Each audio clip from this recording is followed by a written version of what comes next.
مختلف طریقوں سے لوگ نماز پڑھتے ہیں، کوئی رفع یدین کر کے پڑھتا ہے، کوئی رفع یدین نہیں کر کے پڑھتا، چونکہ ان تمام کا تعلق احادیث سے ہے۔ اسی طرح اور بہت سارے فروعی اختلافات ہیں اعمال میں، تو ان میں خوب سمجھ لیجئے کہ ان میں معیار حق اور باطل کا نہیں ہے۔ ان میں چونکہ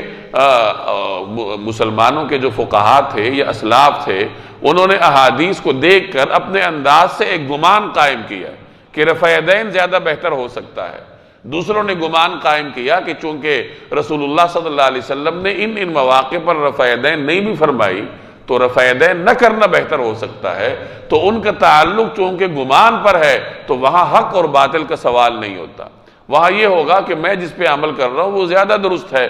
آپ کا بھی عمل درست ہو سکتا ہے، اور آپ بھی یہی کہیں گے کہ میں جو عمل کر رہا ہوں وہ زیادہ درست ہے، البتہ تمہارا بھی درست ہو سکتا ہے، درست ہونے کا امکان ہے۔ تو یہ چیز سمجھ لیجیے، ہمارے ہاں لوگوں کو اختلاف کرنے کا ادب بھی نہیں معلوم ہوتا۔ یہ چیز میں اکثر عرض کرتا رہتا ہوں کہ ہمیں اختلاف کرنے کے آداب کا علم نہیں ہے۔ ہم فروعی اختلافات میں، یعنی وہاں جہاں سوال حق اور باطل کا نہیں ہے، وہاں ہم رد عمل وہ دیں گے جو حق اور باطل میں ہوتا ہے۔ یعنی جو رد عمل آپ کو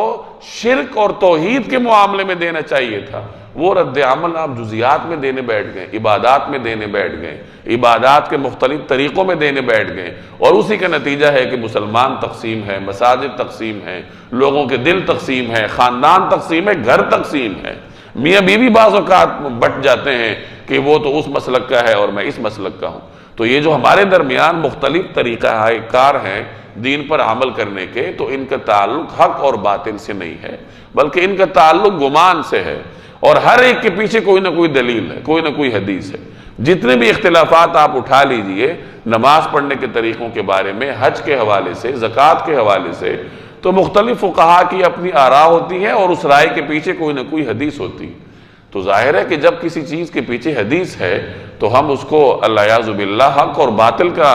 سوال تو وہاں کھڑا نہیں کر سکتے۔ ہاں جو چیزیں واضح ہیں، جن میں کوئی گنجائش نہیں اللہ نے چھوڑی، وضاحت کے ساتھ بیان فرمایا، عقیدہ آخرت ہے، عقیدہ رسالت ہے، جناب رسول اللہ صلی اللہ علیہ وسلم کی ختم نبوت ہے، فرشتوں پر ایمان ہے، کتابوں پر ایمان ہے، یہ جو دین عقیدہ آخرت، یہ جو دین کے بنیادی عقائد ہیں، یہ چونکہ قرآن کریم سے ثابت ہیں یا رسول اللہ صلی اللہ علیہ وسلم کے واضح ارشادات سے ثابت ہیں، تو ان میں پھر کوئی دوسرا راستہ نہیں ہے۔ یہاں یا تو کوئی شخص حق پہ ہوگا اور یا باطل پہ ہوگا۔ تو جب بھی کہیں رد عمل دینا ہو تو وہاں پہلے ایک لمحے کے لیے سوچ لینا چاہیے کہ کیا یہاں سوال حق اور باطل کا ہے یا پھر بہتر اور زیادہ بہتر ہونے کا ہے، اور اسی حساب سے پھر اپنا رد عمل دینا چاہیے۔